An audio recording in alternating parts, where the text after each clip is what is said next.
Fala galera, bem-vindos a mais um videocast aqui do Cardio Papers. Aqui a gente te ajuda a se atualizar mesmo se você não tiver tempo. E hoje a gente vai dar continuidade aí no tema de atividade física, prescrição de atividade física, que óbvio é uma área voltada para o profissional educador físico, mas o cardiologista vai acrescentar muita informação para trabalhar junto em tudo em prol do paciente. E para isso eu trago aqui meu amigo Bernardo Rosário, ele que é cardiologista e especialista em métodos gráficos. Fala, B. Valeu, cara. Obrigado por ter vindo aí de Fala, novo. Galera. Prazer. Diretamente de Curitiba. E felizão, né? Esse é o tema que, a melhor coisa que tem é falar sobre isso. Você que é um amante da atividade física. É muito legal, cara. É muito legal e faz muita diferença. A gente vai falar sobre todos os temas, desde o paciente saudável até o paciente que tem algum tipo de doença, assim. Mas o benefício está em todos eles, né? Na verdade. Perfeito. E hoje o foco, galera, vai ser a gente comentar sobre como que a Ergospiro vai ajudar a gente a prescrever atividade física, né? Não a gente prescrever, né? O educador físico, mas não vamos entrar nesse embate aí. Mas como que ela vai ajudar? Quais parâmetros a gente vai utilizar? O que é as zonas de treino? E aí a gente começa realmente com os casinhos aí pra gente, não casos clínicos, mas assim, Ergospiro na prescrição de exercícios, zona de treinamento, o que o cardio precisa saber, treinos na insuficiência cardíaca, paciente com DAC, né? Uma DAC complexa que ficou em tratamento clínico. Como que a gente vai orientar isso daí? E até mesmo um paciente com arritmia, por exemplo, fibrilação atrial, porque é um paciente que vai subir frequência muito rápido, pode liberar, não pode liberar. Então, vão ser essas as pautas de hoje.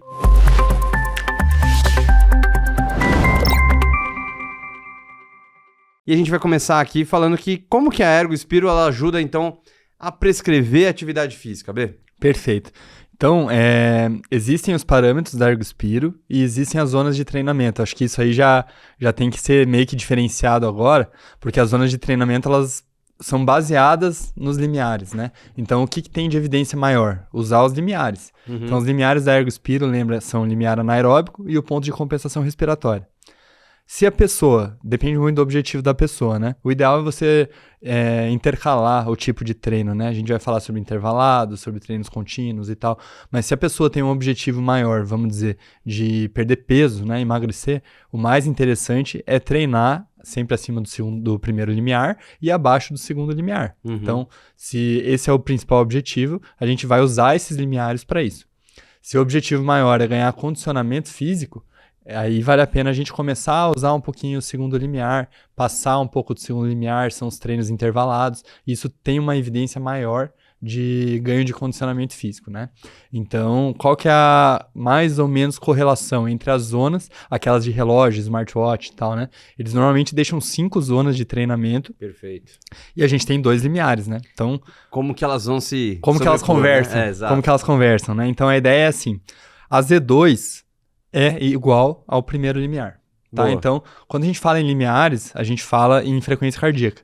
Porque todo o restante, né, quando o paciente atingiu o primeiro limiar, velocidade da esteira, inclinação, depende de vários fatores. Se a pessoa dormiu bem à noite, se a pessoa está bem hidratada, comeu bem, não comeu bem, isso vai depender. Agora, a frequência cardíaca, não. A frequência cardíaca é fixa. Então, para a gente saber exatamente qual que é o momento que a pessoa atinge os limiares, em todos os momentos da vida dela, a gente vai utilizar a frequência cardíaca. Então, a Z2 vai ser equivalente ao primeiro limiar. A Z1 é tudo que for abaixo do primeiro limiar, né? Então, quando você quiser configurar, por exemplo, teu smartwatch aí, você vai colocar no Z2 a frequência que você atingiu o primeiro limiar. O Z5 é o segundo limiar. É o ponto de compensação respiratória. E aí a Z3 e a Z4, elas são subjetivas, assim. Uhum. Então, entre o primeiro e o segundo limiar, você vai ter sensações de cansaço, né? De dispneia. E aí você vai colocar mais ou menos, conforme for o teu grau de cansaço, o Z3 ou o Z4. O Z4 chegando mais perto ali da tua fadiga máxima, e aí o Z5 seria o ponto de compensação respiratória. Então, assim, a minha indicação de treino, a gente conversa com o pessoal da educação física, assim, no geral, é utilizar o primeiro e segundo limiares só, sabe? Porque o resto é muito subjetivo. E aí você acaba perdendo a objetividade de um exame que vai te ajudar, dele, né? que é o foco dele para ajudar no treinamento, e acaba usando um pouquinho da subjetividade que pode mascarar algum tipo de treino e tal. Então, isso a gente vai falar mais para frente, mas a sugestão é não usar as 5 zonas e sim os 2 limiares. Perfeito. E então a gente pode ter pacientes que querem perder peso, melhorar a parte metabólica, aí talvez a zona 2 seja interessante para ele. O paciente que ele quer ganhar mais condicionamento, e aí é um paciente que quem quer ganhar mais condicionamento? O paciente que quer jogar um tênis, não cansar tanto, aguentar mais o esforço, jogar bola, fazer uma corrida. Então aí a gente subiu um pouquinho além do segundo limiar. E aí a gente também tem outros tipos de treino, né? Que a gente pode ter o treino de resistência. E aí a gente vai tentar não passar talvez tanto do segundo limiar, né? Do quinta zona. E ficar jogando lá o limiar lá mais pra cima, né? Jogar o ponto de compensação mais pra frente, né? Que seria isso pro cara aguentar um esforço de resistência maior, né? Exato. Tem mais alguma outra coisa que a gente tem? Que você manja mais do que eu. Tô voltando a treinar agora aí. Não, é isso, cara. O que a gente tem que entender é que o melhor resultado é o resultado em conjunto dos dois, né? Então, pô, o meu objetivo é perder peso. Beleza, você vai focar mais naquele treino entre o primeiro e o segundo limiar. Beleza. Mas para você ganhar condicionamento e tolerar mais tempo e mais intensidade de exercício para ter um benefício maior do teu treino ali entre o primeiro e o segundo limiar, você precisa de um intervalado também, né? Perfeito. Então as pessoas perguntam, pô, qual que é o melhor? O melhor é você fazer os dois, né? Então você tem... Intercalar. Vamos supor que você tenha 3 dias na semana para treinar corrida, né? Então treina 2 dias de um treino contínuo, né? E um dia você faz o intervalado, que é o HIIT, né? Perfeito. Então você vai ter um dia que vai passar ali do ponto e o outro dia que você vai fazer o intervalado. Qual que é a diferença metabólica? Isso é bem importante, cara, entre os dois. Porque tem muita gente que faz, a maioria, né? Faz corrida e faz academia. O cara tá querendo perder peso, mas ele não tá querendo perder massa magra. Então, qual que é o problema de você ficar treinando muito acima do teu segundo limiar? Que daí você começa a queimar a proteína. No primeiro limiar, ali na zona 2, né, que a gente fala, o principal metabólico, os dois principais metabólitos queimados ali são o ácido graxo e a glicose. Lembrando que o ácido graxo principalmente pelo músculo cardíaco e a glicose pela musculatura periférica. E a proteína fica meio quietinha ali, né? Então, o paciente que começa a fazer treinos fortes de HIIT mais do que 1, 2 vezes na semana, não tem problema, desde que ele mantenha uma ingesta proteica mais alta, para ele não perder massa magra. Senão não faz sentido, né? Você quer emagrecer massa magra, não é o que a gente tem de melhor. Exato. Aí. Então, o ideal é a gente poder mesclar um pouquinho de cada um dos dois aí. Fechado. Bom, então vamos começar aqui. A gente passou essa primeira explanação. Então, vou entrar aqui só no detalhe de novo aí das zonas, mas então, para ficar mais claro, assim, na Ergospiro, na prescrição do exercício aeróbico ali, como que a gente pode orientar? Zona de treinamento, o que o cardio precisa saber? Então, eu até abri aqui de um paciente meu aqui pra gente ter uma noção, né? Boa. O que a gente pode ter aqui? O que a gente vai usar? Eu tô aqui com o laudo da Ergospiro do meu paciente. Beleza. Tem a frequência cardíaca máxima, foi 96% da predita. É um cara bem condicionado, tá? Não sou eu, tá, galera? Pulso de oxigênio máximo dele foi de 20 ml por batimento, mais do que 137% do predito. VO2 máximo dele foi de 52, que dá 126 do predito. E aqui começamos os limiares, né? Limiar anaeróbico ou LV1 ocorreu com 31 de VO2 máximo, que dá mais ou menos 60% do VO2 dele atingido, que aconteceu no 5º minuto. Ou seja, foi normal, né? Foi normal. E a frequência cardíaca foi de 139. Então esse é o número que você tem que gravar. Então aqui esse paciente começa a ter a zona 2. Aí ele começa a ter a zona 2. Ou seja, treinar abaixo de 139 não traz benefício nenhum aeróbico para ele. Claro que no começo do treino o cara vai ficar abaixo de 139, né? Até subir nessa faixa. Vou puxar um gancho. Então, zona 1 seria antes de a gente entrar nesse limiar anaeróbico. Exato. Pra que eu vou treinar a zona 1? Pra aquecer. Boa. Aquecimento, só. Então, assim, por exemplo, você vai ver... Depois a gente vai falar sobre um estudo de HIIT na IC, né? Que é, estudo fantástico, assim, cara. Mas a ideia é, se você for fazer um HIIT, então você vai subir lá pra zona 5, vai ficar um tempo na zona 5, e depois você vai baixar, mas você não vai baixar pra zona 1. Você vai baixar pra zona 2 ou 3. Então você sempre vai ficar acima do teu primeiro limiar. entendeu? Então, você não perde tempo de treino. Porque se você tá lá em 1 hora de treino e você gasta 15, 20 minutos abaixo do primeiro limiar, você tá gastando o teu tempo, né, na verdade. Perfeito. Então, é só aquele tempo de aquecimento, tô pronto para treinar, você vai ficar acima disso aí, o tempo inteiro. A recuperação, o cooldown, assim, né? Também pode ser nessa zona 1 também. O cooldown na zona 1, depois que você terminou o treino, Isso, né? depois que acabou tudo. Isso. O que pra acontece? você não sair do 200 de frequência, Exato. sai andando, a perna já vai andando sozinha ali na Exato. esteira. É uma coisa interessante, cara. Existe um fenômeno que chama fenômeno de afterburn. Não sei se você já ouviu falar nisso aí. Ouvi falar do HIIT isso, talvez. Do HIIT e todo treinamento aeróbico tem esse fenômeno de afterburn, assim. Então, normalmente, se o paciente faz meia hora, 1 hora de exercício aeróbico, é difícil que ele consiga manter rápido um nível de frequência cardíaca abaixo da zona 1, porque ele fica muito tempo queimando, né? Então, é comum, você olha no teu relógio ali, você fica 5, 10, 15 minutos ali com uma frequência cardíaca de 120, 130, assim, é normal e isso é benéfico, né? Então, por isso que é bem legal a gente estimular o paciente a treinar, porque não vai ser só aquela meia hora, ele vai ficar ainda mais uma meia hora com esse afterburn ainda queimando. Então, assim, o cara olha no relógio, às vezes se matou de correr, 30 minutos, deu lá 300 e poucas calorias.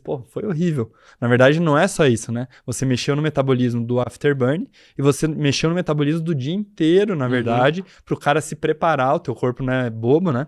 Pra se preparar para um próximo treino desse ser melhor. Então, vale muito a pena, cara. Legal. Eu tinha visto isso mais sobre HIIT aí e isso é importante. Legal. Então, beleza. Então, já entendi que o zona 1 seria mais para aquecimento. Aí a gente entra aqui no limiar anaeróbico. Então, quando ele bater esse limiar anaeróbico aí, 60% do VO2 máximo atingido, quinto minuto, frequência de 139. Então, beleza. A partir daí começa a zona 2. Zona 2, benefícios aí que a gente pode ter. Você citou, mas só pra gente reforçar agora de novo. Manda ver. Então, aeróbico, esse é o principal. Então, o que o paciente vai ter é ganho aeróbico e perda de peso. Né? Então, se o cara quer perder peso, o melhor para ele é fazer intervalado não, contínuo, né? E dentro dessas zonas aí, entre a zona 2 e a 4, ou entre o primeiro e o segundo limiar. Aí, você comentou também que aqui a gente acaba tendo uma mobilização maior de ácido graxo para uso da musculatura cardíaca e de... E o que mais que você tinha comentado? De carboidrato. De carboidrato. Então, também uma zona interessante para a gente também ter um controle melhor de triglicerídeos. Triglicerídeo nem muda muito, né? Mas a parte metabólica, né? Glicemia, melhorar a resistência à insulina, esses outros benefícios seriam? Perfeito. Síndrome metabólica é igual ao paciente fazer treinamento aeróbico. Treinamento aeróbico é esse treinamento entre os limiares. Antigamente o pessoal chamava de treinamento aeróbico e anaeróbico, né? Anaeróbico seria aquele que fica acima do segundo limiar, né? Então, não tem tanto tem benefício, a gente vai falar um pouquinho disso, mas não tem tanto benefício nesses pacientes. Agora, para reduzir perfil metabólico, é treinamento aeróbico. Show. Tem um cara que eu acompanho bastante, que é o Silvio, um abração, Silvio Povo aí, já participou aqui. Abração, gente finíssima. Gente finíssima, diferenciadíssimo. E ele também comenta do volume, né? Que é uma coisa que a gente também não vai fazer 10 minutos de zona 2 e ir embora achar que acabou. Então é um grande volume aí, pelo menos mais do que meia hora, ou pelo menos meia hora aí pra gente fazer, né? Então só pra gente entender que é legal fazer atividade física aeróbica, mas 10, 5 minutos é melhor que nada, mas assim, nesses casos aí a gente tá falando de pelo menos treinos com um volume de treino de pelo menos meia hora de ir pra frente, né? Isso é uma pergunta boa. Muita gente me pergunta e eu tive a resposta do Caião, que é um amigo meu, médico do COB, sobre como evoluir no treino, né? Então é muito comum um cara se animar, começar e se machucar, né? Isso é clássico, assim. Então, como evoluir o meu treino de uma forma saudável? Então são as três letrinhas, né? Que é o FDI. Então é frequência, duração e intensidade, nessa ordem. Tá. Então como que eu vou evoluir o meu treino? Eu vou aumentar a frequência. Antes eu treinava 2 vezes por semana, agora eu vou treinar 3, 4, é isso. Sem aumentar tempo, sem aumentar a intensidade. Aí depois que eu aumentei minha frequência, aí que eu vou aumentar a duração. Então meu treino era de meia hora, agora passa a ser 40 minutos, 50 minutos. E depois que eu vou começar a aumentar a intensidade do treino. Se você pular a etapa, começar a aumentar a intensidade ainda treinando pouco, você vai se lesionar. Então, porque você passa muito tempo produzindo lactato. Pode fazer até rabdomiólise, né? É típico de atleta que quer dar o gás, assim, e aí o cara passa do ponto. Então, frequência, duração e intensidade. Legal. Bom, do próximo ponto que a gente tem aqui no laudo do teste ergométrico, a gente vai dar o Ergospiro, é o ponto de compensação respiratória ou segundo limiar, que é quando a gente acaba tendo um momento que a gente não consegue lavar mais aquele CO2 que eu estou produzindo mais CO2 do que eu consigo lavar. E ele ocorreu com um VO2 máximo de 51, 98 do VO2 máximo atingido, durante o 9º minuto com a frequência cardíaca de 139 também. Mas aconteceu, no primeiro aconteceu na esteira a 0 de inclinação com 9,8 km por hora e agora está a 15 com uma inclinação de 8,2, ou seja, ele aguentou bem sem mexer a frequência, né, nesse caso.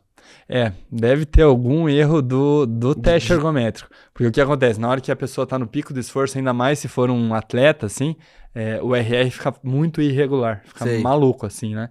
E ele tem dificuldade de pegar a frequência cardíaca. Porque eu achei estranho também que vai ficar as duas zonas 139, não faz sentido, não. Mas vamos jogar um valor mais alto aí, então, para facilitar? Fazendo mais ou menos pela idade aí, deve ter dado uns 180, 182 aí, boa. Né? É um cara que é jovem, ele tem 35 anos aí, 34 então anos. Vai ser mais ou menos o meu, assim, que é 183. Boa. Vai ser mais ou menos isso. E aí, então, vamos supor que veio com 183 aqui. O cara aguenta bem, hein, velho? Aguenta bem. Esse aí é atleta, hein?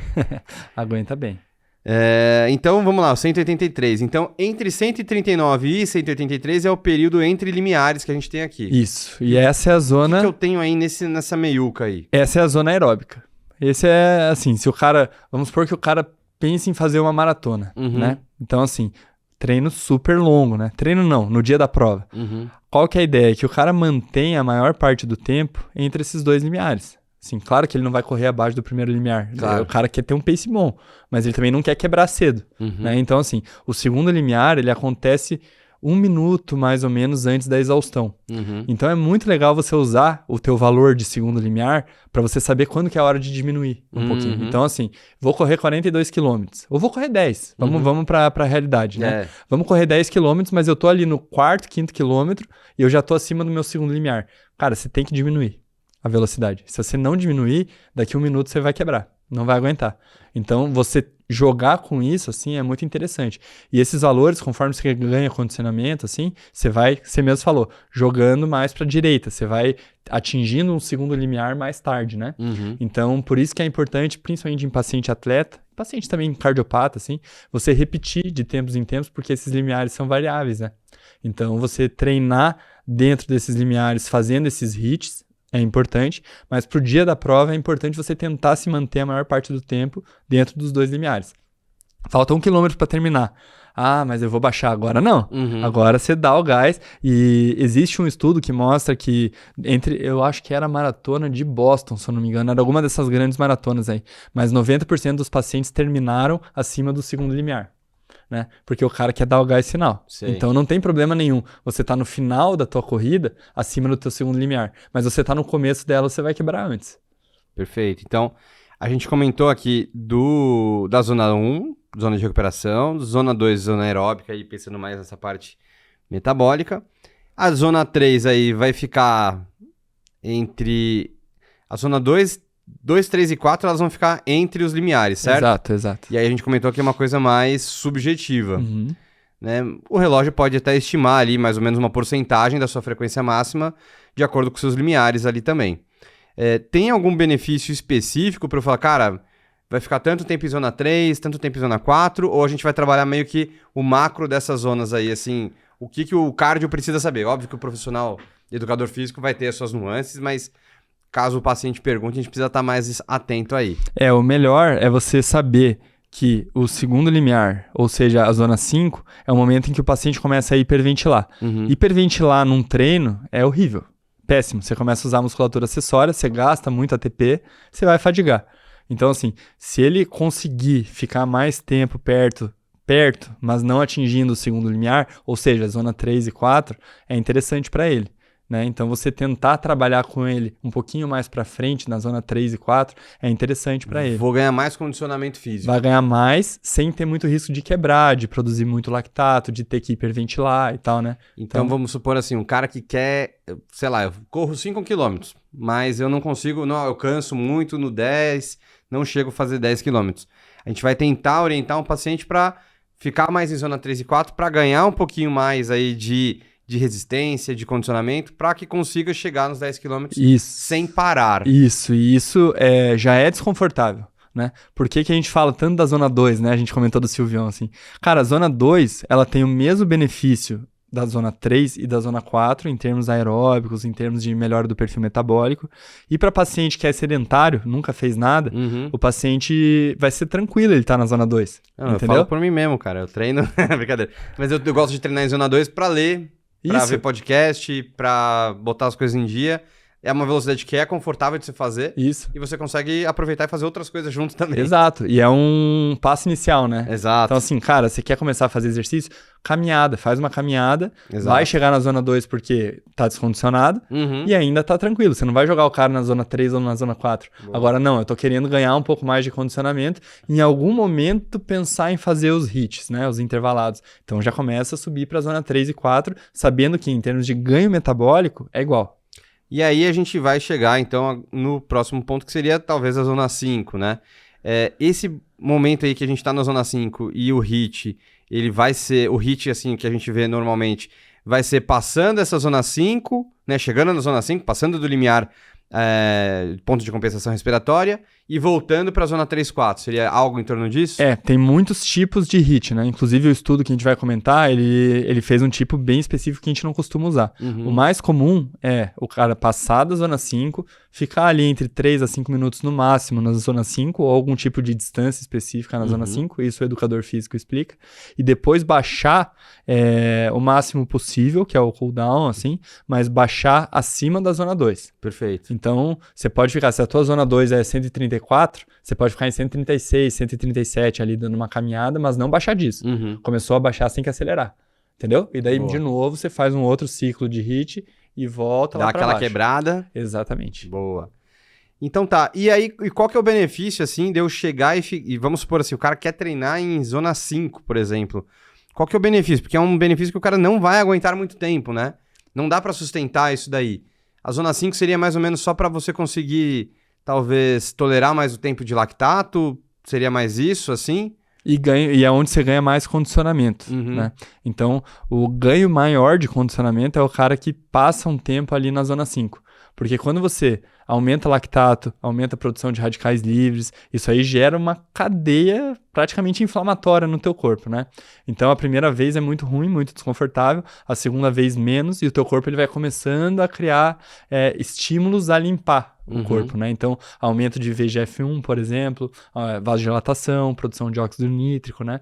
Então a tendência é você fazendo esses intervalados é que você esteja mais preparado para tolerar frequências cardíacas maiores, né? Então a ideia é essa. Então não é você manter sempre aquele limiar, né? Então por isso que você vai jogando o limiar mais para frente. Então a melhor vantagem de você fazer um intervalado é que hoje o teu segundo limiar é 183.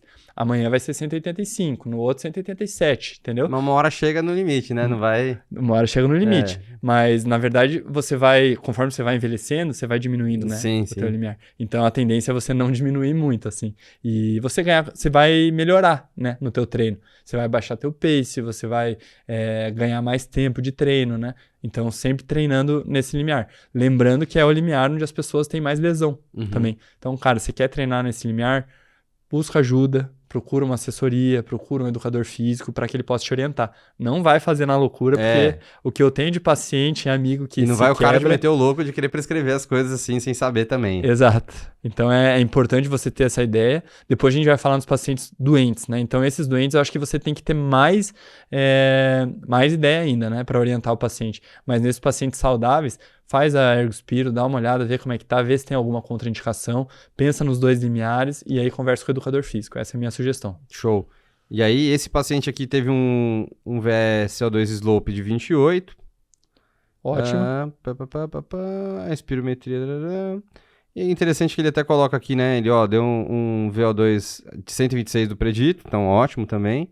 E interessante esse laudo aqui, que foi no hospital aqui de São Paulo que fez. Ele coloca até o gasto calórico no limiar anaeróbico 1, né, no LV1, de 600 calorias hora. Legal, interessante. Então é isso, galera. Interpretando aqui ao vivo, aqui, o Bernardo nem viu esse... Peguei ele aqui de sopetão aqui com esse ergospiro de um atleta, que é um paciente meu aí. Show. Filé, né? Tava normal. Filé. Mas aí acho que é mais difícil ainda, né? Porque, pô, vai fazer a minha Ergospiro, pô, é fácil, né?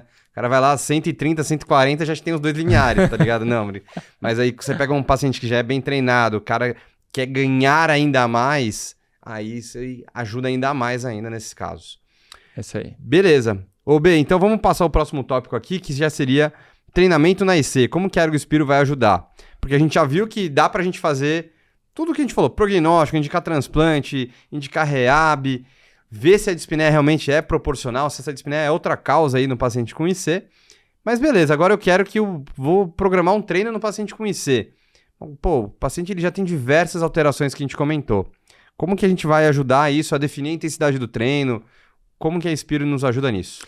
Então, cara, essa é a parte mais legal, é o filé da aula, assim, né? Pacientes doentes que querem fazer atividade física. Então, como que eu vou orientar o paciente, né? Então, primeiro, tem benefício? Deve fazer, né? Exato. Claro. Qual que é o benefício? Então, o estudo que está até na diretriz de rehab mostra pra gente que um match que o paciente ganhe, um paciente com IC avançada, né? Um match que ele ganhe, a mortalidade dele reduz em 28%.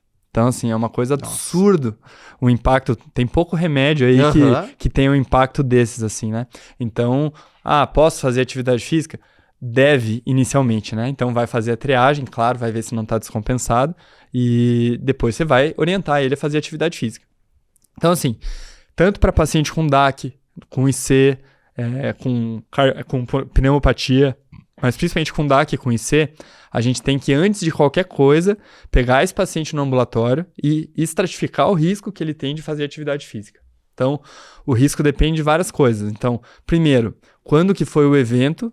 Evento a gente pode falar de infarto, descompensação da IC que precisou internar, algum tipo de intervenção cardiovascular. Quando que foi esse evento? Então, se foi um evento que aconteceu antes de 12 semanas, ele já é automaticamente um paciente de alto risco. Uhum. Se for um evento que aconteceu depois de 6 meses, ele já é um paciente, pelo tempo, de baixo risco. Entre 12 semanas e 6 meses, ele é intermediário. Então, esse é o primeiro ponto. Depois, a gente vai ver a capacidade funcional prévia do paciente, né? Isso com o teste ergométrico ou Ergospiro. Pensando no teste ergométrico aí, né? Que é o mais fácil, assim. Se ele faz menos de 5 match, ele é alto risco. Se ele faz entre 5 e 7 match, ele é moderado, intermediário, né? E se ele faz mais de 7 match, teoricamente ele é baixo risco. Uhum. Tentando transpor aí para o VO2 aí, né? Seria mais ou menos assim, se ele faz menos de 60% do VO2 máximo previsto, alto risco, entre 60% e 85% intermediário, e acima de 85% que seria o normal, já é baixo risco. Pô, até a gente nem comentou no outro caso, mas a gente tinha aquela tabelinha do VO2 até para o pessoal saber. Sim. Mostra aí. É verdade, é verdade. Joga aí. Aqui, aí. Ó. Só para o pessoal saber, existe uma tabela do VO2 máximo aí, né? Isso. E aí ele já põe a capacidade física do nosso paciente de acordo com a idade e com o sexo, né? Exatamente. Então, a American Heart, ela não fala em classe funcional especificamente, 1, 2, 3 ou 4, assim. Ela fala em aptidão, né? Então, a aptidão, ela é muito fraca, ela é regular, ela é boa, ela é excelente. Então, isso é o que a gente usa na nossa prática clínica, assim. A gente descreve no laudo baseado exatamente nessa tabela aí. E você vê que se for homem ou mulher, muda. E conforme a idade, a partir de 20 anos, meu filho, só piora. Essa só ladeira abaixo. Só ladeira abaixo. Então, você comparar, mesmo que seja um cara atleta de 50 anos com um cara sedentário de 20, só olhar na tabela ali. É mais ou menos parecido, assim. Um cara que tem uma aptidão excelente de 50, 60 anos, ele é mais ou menos comparável a um cara com uma aptidão regular de 20 anos, assim, né? Então, a gente usa essa tabela para poder descrever mais ou menos a aptidão física do paciente. Show. Daí voltando, né? A gente falou de capacidade funcional. Aí outra coisa é ver se o paciente tem... Aí a gente usa bastante o traçado também, né? Ver se o paciente tem sinal ou sintoma de isquemia miocárdica. Aí a gente chama de limiar isquêmico e isso é uma coisa que a gente trabalha muito no nosso consultório, na nossa prática, não precisa ser só na rehab. Então, quando que surgiu o infra? Ou quando que o paciente teve dor torácica, né? Então, para a gente estratificar, se ele teve esses sintomas ou sinais do teste ergométrico em baixas cargas, ou seja, abaixo de 6 match ou abaixo de 15 ml de VO2, ele é alto risco. Boa, mas a gente ainda vai comentar de DAC especificamente ainda daqui a pouquinho, no próximo ainda. Isso. Então vamos segurar o ouro aí da DAC. A gente ainda vai falar sobre o limiar. Eu tô só estratificando o paciente, né, cara? Perfeito. Então, se ele tem sintomas ou alterações acima de 6 MET, ele é intermediário risco, ou acima de 15 ml por quilo minuto de VO2. Ou seja, tem sintoma, mas é tardio, sinal ou sintoma é tardio, ele é um risco intermediário. Se ele não tiver nada, aí ele é baixo risco, tá bom? Então, nenhum sintoma, nem de dispneia, nem de dor torácica, e não infrou no teste, com um paciente que tem evento já há mais de 6 meses e faz mais de 7 MET, ou tem um VO2 normal, ele é baixo risco, tá? E qual que é a ideia aqui, né? É que o paciente de alto risco, ele tem que fazer aquela reabilitação com um médico e fisioterapeuta, educador físico. Então, precisa de um médico acompanhando. Esse é o cara que não dá para largar fazendo exercício físico. Se o paciente é de risco intermediário, ele não necessariamente precisa de um médico, ele já está naquela fase 3 da reabilitação, né? Então, ele poderia ser acompanhado por um físio e um educador físico, sem médico. Se o paciente é de baixo risco, esse é o cara que poderia, por exemplo, fazer um acompanhamento à distância. Então, ele poderia ir para academia, poderia caminhar ou fazer exercícios mais pesados no parque, e você vai acompanhando ele em consultas frequentes e ajustando o que for necessário. Então, a primeira coisa a se fazer é estratificar o risco do paciente. E o paciente que você vai ter no teu consultório e vai seguir no consultório, normalmente é o paciente de baixo risco. Porque a orientação é intermediário para cima, encaminhar um centro especializado de reabilitação. Justo. Você vai comentar mais algum? Porque me surgiu uma dúvida no meio do caminho aqui agora também. Não, pode perguntar. Cara, e o paciente que tem um CDI? Perfeito. E C com CDI, né? Acho que vale só citar agora, porque no CDI ele vai ter as zonas de monitorização e vai ter as zonas de terapia, por exemplo, TV1, TV2, zona de FV. E aí, imagina que desagradável o nosso paciente com insuficiência cardíaca, lá fazendo atividade física, ganhando VO2 para melhorar a mortalidade. E aí, por mais que o algoritmo consiga tentar interpretar, às vezes ele pode interpretar uma ataque sinusal como uma arritmia. Perfeito. Como que é essa conversa que você tem com o pessoal da arritmia, marca-passo, até para o paciente não tomar choque com o CDI? Perfeito. Então, pensando inclusive no exame, né? Eu acho, além de tudo. Exame e na atividade física. Porque imagina, o cara vai fazer academia, vai tomar um choque, não vai fazer, né? Perfeito. Então... Eu não faria. Não, de jeito nenhum. Então, primeira coisa é você saber exatamente quais são esses limiares, né? Segunda coisa, se for para fazer exame, ele não pode fazer em clínica. Ele tem que fazer no hospital. Tá. Isso é obrigatório. Terceira coisa, se ele for fazer atividade física fora, né? Então, numa clínica, alguma coisa assim, ele precisa ter um acompanhamento especializado. Então, não dá para largar esse paciente. Esse não é um baixo risco. Esse não é um baixo risco, ele é pelo menos intermediário. E daí, para segurança, a gente orienta que ele faça, no máximo, até 10 batimentos abaixo do limiar de choque. De choque. Né? De choque. Do burst, de terapia, por exemplo. Isso. Então, Precisa saber. Você tem que saber. Ele tem que ter na carteirinha, ele tem que ter uma avaliação recente. A sugestão é que seja menos de 3 meses, né? Com exatamente qual que é o valor ali do limiar de choque. E mesmo assim, existe o risco dele entrar em um ataque à arritmia, por exemplo, que não é muito incomum, na verdade, né? O paciente está fazendo atividade física e engata uma FA. O paciente tem IC, já tem BRE, por exemplo. Ou está com uma ressincronização não tão boa. Vai ser interpretado como TV, ele vai ser chocado. Então, esse risco existe mesmo se o paciente tiver com todos os limiares certinhos, tiver com o limiar de choque, tudo definido, porque ele pode entrar em arritmia. Sim. Por isso que exame, que a gente vai forçar mais do que o exercício do dia a dia, tem que ser feito em hospital. Perfeito. Então, reforçando, a gente não precisa desativar as terapias para fazer o Ergospiro, por exemplo. Não deve, né? Inclusive. Porque a gente quer ver que é seguro para poder liberar o paciente para poder fazer fora. Então, Show. É importante que ele faça o exame. Beleza. Que mais aí? Paciente com marca-passo também, às vezes também tem que... A Ergospiro pode até ajudar. Às vezes o cara ele tem uma doença binodal, né? Nó sinusal e distúrbio de condução.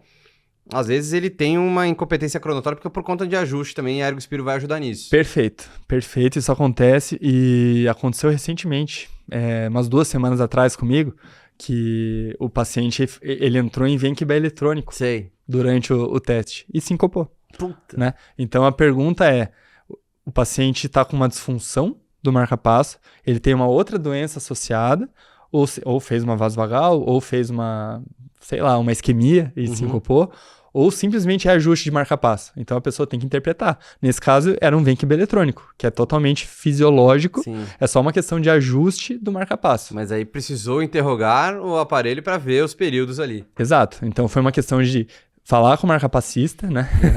Falar com o médico do marca-passa, Rodrigão. E aí ele ajustou, acabou. Ele repetiu o teste depois, não fez mais o Venquiba eletrônico, tá liberado para fazer atividade física. Show. Então também é interessante isso, né? Porque às vezes você pode ter esse tipo de problema de programação. Exato. E aí o paciente ainda se beneficia de fazer um teste uma ergospiro para isso. Que não é uma doença, né? Aí é separar a doença de uma alteração de programação. Perfeito. Pô, legal. Massa. E uma outra coisa, já falando de IC, antes que a gente esqueça, porque isso me perguntaram essa semana, cara, sobre HIIT no paciente com IC. Então é bem legal. Você já tinha meio que lançado essa bola e me perguntaram essa semana, o paciente com IC pode fazer HIIT ou tem que fazer só aquele exercício contínuo, mais leve e tal, né? Então tem um estudo recente de 2024 que saiu no JARRA sobre isso. E foi seguro. Joga aí, mostra aí pro povo aí que você deixou ainda, né? Aqui, aí, ó. Esse é o estudo. Quem quiser a referência, tá aí o estudo. Tá aí o estudo 2024, né? Janeiro do ano passado. Qual que é a ideia desse estudo? Então, para começar, não foi um estudo que comparou HIIT com exercício contínuo, tá? Então, a gente não tá falando de intervalado contra contínuo. A comparação foi HIIT contra habitual, né? Então, só deixar a terapia medicamentosa otimizada. E teve redução de mortalidade em todas as frações de ejeção abaixo de 50%. Na ICFEP não teve tanto benefício, talvez porque o N era menor. O HIIT aqui foi bem interessante, cara, porque não é baseado em limiares e não é baseado em zonas também. Eles basearam em VO2. Tá. Então, eles fizeram como? 60% e 40%, 80% e 40%, se eu não me engano, do VO2 máximo do paciente. E ele ficava ali medindo o VO2 durante o exercício físico. Então, a hora do cooldown era 40% do máximo. A hora de dar o grau era 80% do máximo. E ele ficava ali naquela faixa. E ele fazia o HIIT conforme a orientação do educador físico, sempre otimizado, tudo bem certinho. E foi visto que reduziu mortalidade, reduziu sintoma. Então, qual que é a ideia aqui? É que é seguro. Legal. Pode ser feito. Desde que ele tenha um exame em mãos que não tem nenhuma alteração que contraindicaria, é seguro fazer numa boa HIIT. E aí o ideal é ele entra como se fosse um paciente saudável. E benéfico, né? Exato. Ele entra como um paciente saudável, porque ele vai ter benefício, claro, de fazer o exercício contínuo, que a gente já conversou, né? Entre a zona 2 e 4 ali, mais ou menos. Mas ele tem benefício de fazer na zona 5 por um tempo, né? Como HIIT também. Então esse paciente ele tem que fazer os dois. Essa é a ideia do exame, assim. Boa. Do estudo. E aí, galera, antes de vocês começarem a prescrever, né? Deem uma olhada no estudo, ver quais eram os critérios de exclusão, ver se vai se aplicar para o seu paciente. Não vai botar, às vezes, provavelmente não deve ser um paciente classificacional 4 ali, né? No estudo, fração de 10, 9%. Então, deem uma olhada aí, estudo bem legal, mas veja se aplica com o shape, né? O perfil de pacientes que vocês atendem aí. Isso, e lembrar que foi comparado, então, com um placebo de exercício, né? Então, era paciente que não fazia exercício, só tomava medicação. Eu tô nesse braço, cara. Brincadeira. Não, já melhorei. Você não tem IC também? Não tem IC, mas você tava no braço placebo do exercício. Então é isso, cara. Acho que IC de principal a gente deixou, né? Fechou. Então a gente vai discutir agora sobre DAC e atividade física. Essa é uma dúvida brava do dia a dia, né? Então, meu amigo Lucas Lentini, que ouve a gente direto, é aluno do curso de consultório. Gente finíssima. Gente finíssima. Ele assina também aqui. Pegou um caso até que a gente estava discutindo, ele mandou para o Silvio também para acompanhar. É um atleta master que faz remo de alta intensidade de competição. E ele também tem uma DAC tri, que é assintomático, né? E é um cara que... São lesões aí de 70% que está em tratamento clínico. Perfeito. E aí, né? É uma situação assim, o cara é baixo risco, mas ele tem uma DAC complexa, ele quer fazer esporte de alta intensidade, ele não é mais um meninão, ele é mais velho. Então, dúvidas que surgem, viu, gente? Surgem. Não é uma coisa que a gente está inventando, não. Então, a gente vai falar sobre DAC e a gente vai falar também sobre fibrilação atrial, porque, bom, a gente está se guiando muito por frequência cardíaca. E aí o cara com FA, a gente sabe que dispara. Às vezes a frequência cardíaca basal é 110. E dependendo da idade, 110 já é segundo limiar do paciente. Então, ele tá em segundo limiar em repouso? Será? Não é? Então, a gente ainda vai discutir esses dois exemplos, mas para os nossos alunos do curso de consultório, que vai ficar muito massa o resto desse episódio. Então, se você não é aluno do curso de consultório, a gente tá deixando o link na descrição aqui. Se você gostou, não deixe de dar like aqui no nosso episódio. Favorece o algoritmo a levar conteúdos mais importantes e significativos para você. Se você ainda não não assina aqui o nosso, não está inscrito no nosso canal, clica aqui para você se inscrever, clica no sininho para receber a notificação. E Bernardo, a gente fica por aqui, mas a gente vai continuar esse papo para os nossos alunos do curso de consultório. Muito massa. Tiramos várias dúvidas aí. Muito rico o conteúdo de hoje. Só agradecer, cara. Me chame mais vezes. Oh, com certeza. Obrigadão, gente. Valeu, galera. Aquele abraço. Falou.